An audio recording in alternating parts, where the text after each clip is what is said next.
Мен екінші группа Кадышева Раушан Ариневна деген мүгедек анамын. Міне пенсияға шығамай қорланып жүрген аналардың бірімін. Неге депутат мырзалар, сіздердің алдарыңызға барды, қанша аналар жылап еңіреп бізге пенсияға шығарыңыздар, көмектесіңіздер деп. Сіздер неге бірінші өсіретте осы аналардың көз жасын елбасыма жеткізбейсіздер? Елбасым елесіз көріп тұр, көрместікке алып атсыз ба? Неге бұл аналар қазір көше сыпырып, табақ аяқ жуып жүр? Неге немерелерін ойнатпайды? Неге немеренің қуанышын көрмейді?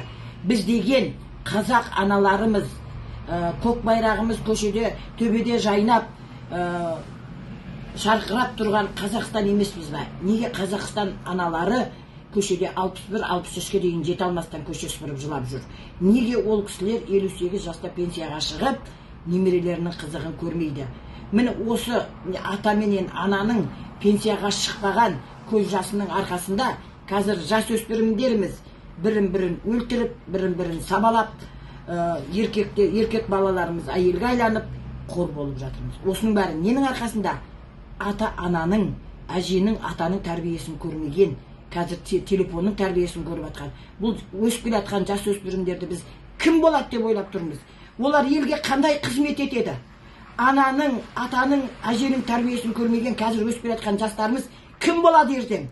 Олар сонда қарақшы болады ма? Бірін-бірін қазір жастайынан ұрып өлтіріп жатқандар ертең кім болады?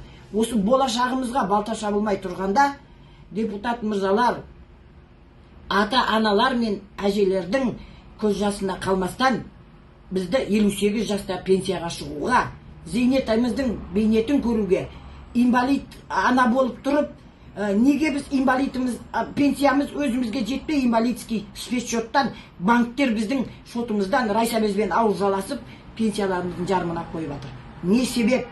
Қандай қорлық?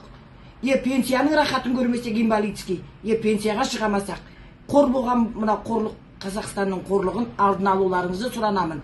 Өтініш сіздерден, депутат мырзалар, бірінші очередте сіз осы аналарға көмектесудің, мына жасөспірім өсіп келе жатқан елімізге болашақтың алдын алып, елге адал жастар, адал жасөспірімдер өсуіне ықпал етулеріңізді сұранамын.